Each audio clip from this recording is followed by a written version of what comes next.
शांति। आज 10 अप्रैल 2023 है।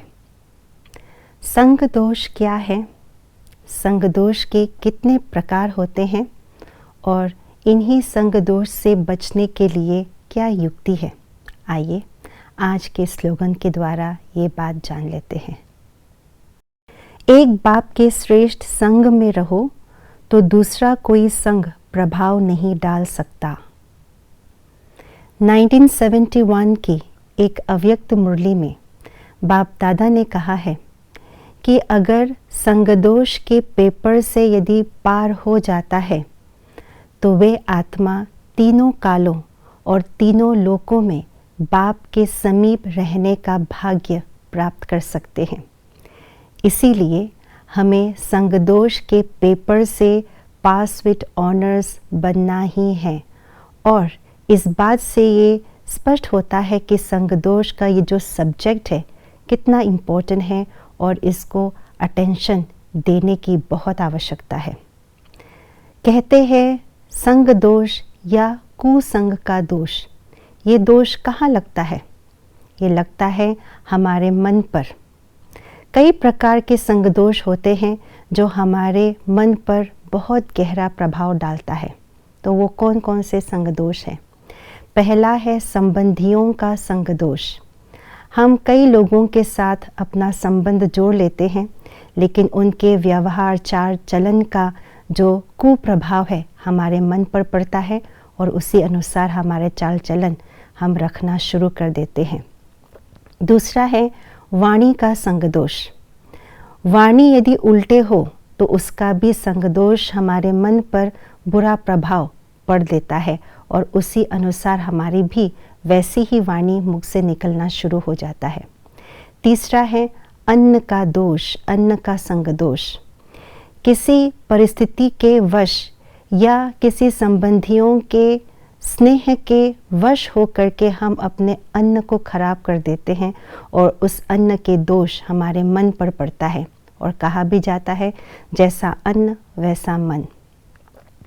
चौथा है कर्म का संग दोष। कोई भी व्यक्ति कोई बुरा कर्म करता है, उसको बार बार हम देखते हैं, उस कर्म के बारे में बार बार सोचते हैं तो हमारे मन पर बहुत गहरा असर कर जाता है और किसी परिस्थिति में अनायास ही अचानक वही संकल्प उत्पन्न हो जाता है जो हमने कुकर्म किसी व्यक्ति के द्वारा करते हुए देखा और हमारे मन में उत्पन्न होता है हम भी ये कर्म करें। तो ये है कर्म का संग दोष। और पांचवा है पढ़ने का संग दोष। पढ़ना, जो हम किताब पढ़ते हैं उसका बहुत गहरा प्रभाव मन पर पड़ता है। यदि जो हम पढ़ रहे हैं वो खराब है, खराब किताब है, अश्लीलता वाले शब्द का उपयोग कर रहे हैं, उसका मन पर बहुत गहरा प्रभाव पड़ता है। तो हम क्या करें जो इतने सारे कुसंग से अपने आप को बचाने के लिए? बाबा ने एक ही उपाय बताए हैं और उसका उपाय है एक महामंत्र, मन मना भव। बाबा ने कहा बच्चे अपने मन को मुझ में लगाओ।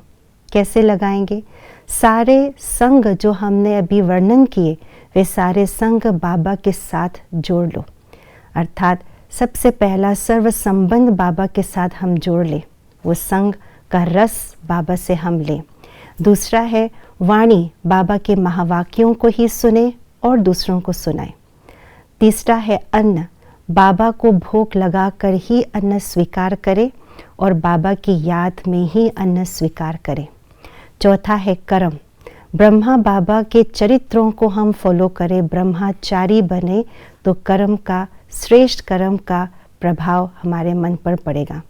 और पांचवा है जो सबसे इम्पोर्टेंट है, हमारे अंदर जो संग है वो बाबा का ही होना चाहिए, वो बाबा का ही स्मृति हो, यही सबसे इम्पोर्टेंट है। इसीलिए बाबा की मुरली हम पढ़ें, बाबा की मुरली को हम सुनाएं तो बाबा के सारे चरित्र, बाबा के स्नेह, बाबा का प्यार हमारे मन पर होगा। तो यही है एक बाबा के साथ संग जोड़ना ताकि अनेक संग का प्रभाव हम पर ना पड़े। ओम शांति।